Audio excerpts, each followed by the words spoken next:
പെരുന്നാളിനൊരുങ്ങുന്ന 10ാം ദിനത്തിൽ ദൂതന്മാരുടെ സന്ദേശം ശ്രവിച്ച് പുൽക്കൂട്ടിൽ ജാതനായ ഉണ്ണിയേശുവിനെ കാണാൻ തിടുക്കത്തിൽ യാത്രയായ ഇടയന്മാരെ നമുക്ക് ഓർക്കാം.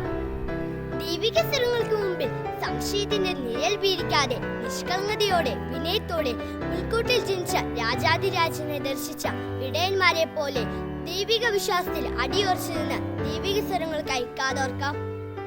അവർ അതിവേഗം പോയി മറിയത്തെയും ജോസഫിനെയും പുൽത്തൊട്ടിയിൽ കിടന്ന ശിശുവിനെയും കണ്ടു എന്ന വചനം ധ്യാനിച്ച് എന്റെ ഉണ്ണീശോയെ നിന്റെ സ്നേഹാജ്ഞയാൽ എന്നെ പ്രകാശിപ്പിക്കണമേ എന്ന സുഹൃത ജപം ഉരുവിട്ട് പഠനത്തിൽ സഹായിക്കുക അല്ലെങ്കിൽ പഠനത്തിന് കൂടുതൽ സമയം കണ്ടെത്തുക എന്ന പുണ്യപ്രവൃത്തി ചെയ്ത് ഉണ്ണീശോയ്ക്കായി ഒരു തലയണ സമ്മാനമായി നൽകാം.